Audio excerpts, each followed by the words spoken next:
आज दिनांक 14 फरवरी 2025 दिन शुक्रवार को सरस्वती शिशु मंदिर रजौली के प्रांगण में मातृ पितृ पूजन दिवस मनाया गया।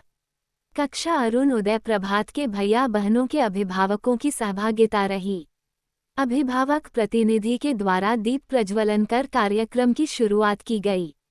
वाटिका खंड के सभी भैया बहनों के द्वारा मातृ पितृ पूजन कराया गया। माननीय प्रधानाचार्य के द्वारा संदेश दिया गया कि संसार में माता पिता साक्षात ईश्वर का रूप होते हैं। उनकी कृपा से हम भैया बहन नित्य प्रतिदिन आगे बढ़ते हैं। कार्यक्रम में दीपिका कुमारी और रिया कुमारी सहित सभी आचार्य कर्मचारी उपस्थित थे।